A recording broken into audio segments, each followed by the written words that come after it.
Halo anak-anak semua, Assalamualaikum warahmatullahi wabarakatuh. Kembali lagi dengan pembelajaran IPA bersama Bu Mulia. Pada pembelajaran kita kali ini, kita akan melanjutkan pembelajaran kita pada bab 3, pertemuan 3 mengenai pemisahan campuran. Oke, jangan di-skip videonya ya, ditonton sampai habis. Oke, jadi kita bahas dulu yang pelajaran kemarin bahwa campuran itu terdiri atas dua zat atau lebih. Jadi karena terdiri dari dua zat, kita bisa memisahkannya lagi. Untuk mendapatkan zat murni harus dipisahkan. Zat-zat dalam campuran tersebut dapat dipisahkan secara fisika nih. Prinsip pemisahan campuran didasarkan yang pada yang pertama perbedaan ukuran partikelnya, yang kedua perbedaan wujud zat, dan yang ketiga kelarutan. Oke, kita akan bahas yang pertama. Oke, anak-anak, ini sering kita lakukan di kehidupan sehari-hari. Misalnya kita memisahkan santan dari ampas kelapanya atau memisahkan teh dari tehnya, seperti itu. Ini merupakan cara pemisahan campuran yang paling sederhana. Ini disebut dengan apa? Kalau dalam IPA ini disebut dengan penyaringan atau nama lainnya disebut dengan filtrasi. Filtrasi ini adalah metode pemisahan campuran yang digunakan untuk memisahkan cairan dan padatan yang tidak larut berdasarkan pada perbedaan ukuran partikel yang bercampur. Jadi kalau nanti pada pemisahan campuran yang filtrasi ini kita punya suatu campuran dan ada zat terlarutnya di sini. Bagian yang kasarnya atau zat terlarutnya nanti akan tersaring di sini, seperti itu. Atau kalau kita coba lihat contohnya di sini seperti itu juga. Apabila dimasukkan suatu campuran ke sini, nanti bagian cairannya yang di bawah dan bagian yang terlarutnya akan tersaring di bagian atas. Ini merupakan contoh filtrasi sederhana dalam kehidupan sehari-hari, yaitu proses penjernihan air dengan kita menggunakan penyaringan dengan pasir, kerikil, tanah, dan lain-lain. Di sini kita memasukkan air yang kotor dan nanti dia akan tersaring menghasilkan air yang bersih jadinya untuk bisa kita gunakan. Oke, kita masuk yang kedua, namanya sentrifugasi. Sentrifugasi adalah metode untuk memisahkan padatan yang sangat halus dengan jumlah campuran yang sedikit.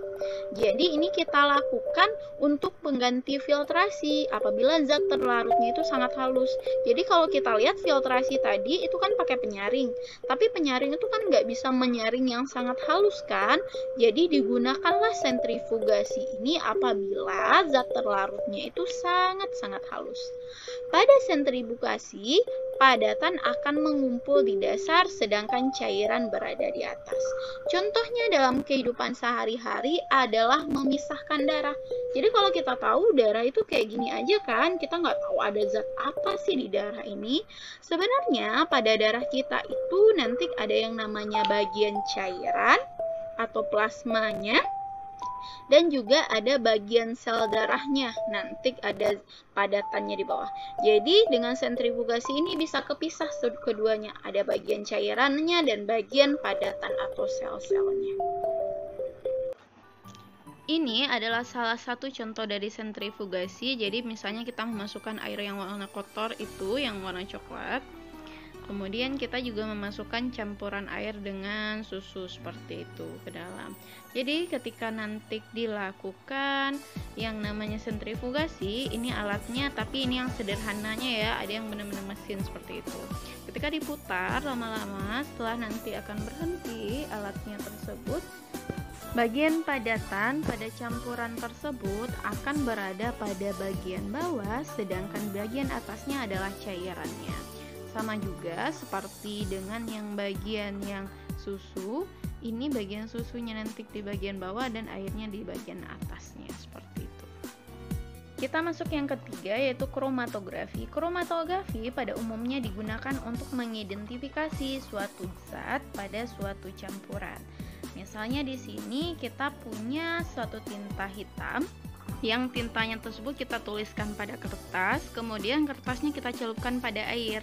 Kemudian warna tinta yang awalnya hitam tersebut nanti akan menyebar dan mengeluarkan warna-warna penyusun dari tinta itu. Seperti yang kalau kita lihat itu ada warna biru, warna oranye, warna merah sampai warna kuning di sana, tergantung warna. Ini merupakan contoh dari kromatografi. Jadi kita akan melihat penyusun dari tinta warna nih. Jadi ada warna merah, hijau, dan biru. Di sana setelah dimasukkan ke dalam air kita akan melihat warna-warna apa saja yang menyusun pada tinta. Dan ini didapatkan bahwa ada banyak warna yang menyusun pada satu warna tinta. Kita lanjutkan yang bagian 2 mengenai sifat fisika dan sifat kimia zat. Yang pertama, kita bahas dulu mengenai sifat fisika. Apa sih maksudnya sifat fisika itu? Sifat fisika adalah sifat yang berkaitan dengan keadaan fisik suatu zat. Jadi anak-anak ingat aja kalau fisika ini fisiknya ini. Jadi keadaan fisik yang bisa kita lihat atau kita rasakan dengan indera kita. Itu yang dinamakan sifat fisika. Contoh-contoh dari sifat fisika yang pertama adalah wujud. Yang bisa kita lihat nih.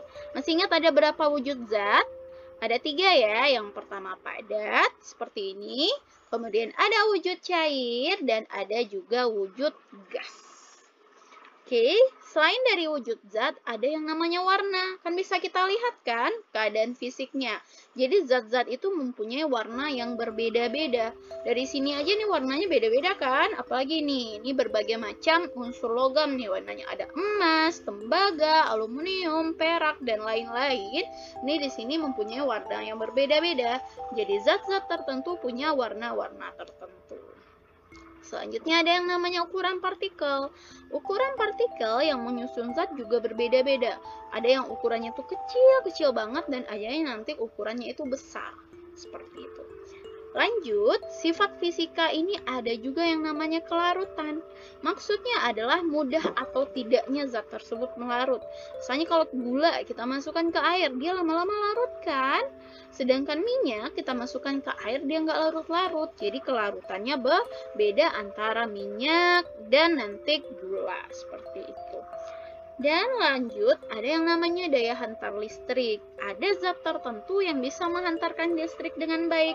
Namanya zat konduktor. Dan ada yang tidak bisa menghantarkan listrik atau lemah menghantarkan listriknya, buruk gitu. Ini namanya isolator. Jadi kalau misalnya di dalam suatu kabel yang baik dalam menghantarkan listrik, itu bagian kabelnya ini, yang tembaganya. Sedangkan yang bagian luarnya ini, yang plastiknya, itu adalah isolator. Jadi, zat-zat itu mempunyai daya hantar listrik yang berbeda-beda. Kemudian ada yang namanya titik didih. Ini apa? Titik didih tersebut adalah kemampuan zat tersebut cepat atau lamanya dia untuk mendidih. Misalnya kita punya air dan punya misalnya gula, ini karamel ya yang kita panaskan. Mana yang lebih dahulu mendidih? Nah, itu yang disebut dengan titik didih. Yang titik didihnya lebih tinggi, yang lebih cepat dia nanti mendidih. Seperti itu. Jadi zat-zat itu mempunyai titik didih yang berbeda-beda. Kita masuk yang kedua, ada yang namanya sifat kimia. Sifat kimia adalah sifat yang berhubungan dengan mudah atau sukarnya bereaksi dengan zat lain nih. Kalau tadi sifat fisika itu berdasarkan dia sendiri aja, fisik dia sendiri. Kalau kimia beda, bisa mudah atau bereaksinya dengan zat lain nih. Jadi dengan zat lainnya kita lihat. Jadi apabila zat-zat ini bereaksi dengan zat lain, sifat kimianya itu bisa kita lihat yang pertama dia akan mudah berkarat. Jadi kalau misalnya kita punya paku, kita taruh di luar, lama-lama itu ada kena oksigen, kena air, dia lama-lama akan berkarat. Contoh lain dari sifat kimia yaitu mudah meledak. Karena dia bereaksi dengan gas-gas di sekitarnya. Ada juga sifat kimia lain namanya mudah terbakar. Jadi kalau misalnya kita punya bensin atau misalnya zat lain yang kalau berhubungan dengan udara dia akan nanti mudah terbakar atau kena api ya. Dia bensin itu kena api lalu dia akan mudah terbakar. Dan ada juga yang mudah mengalami pembusukan seperti makanan. Seperti itu. Oke, lanjut kita bahas yang namanya perubahan fisika dan perubahan kimia. Kalau tadi kita bahas sifatnya, sekarang kita bahas tentang perubahannya. Yang pertama, kita bahas dulu perubahan fisika. Perubahan fisika ini ada ciri-cirinya.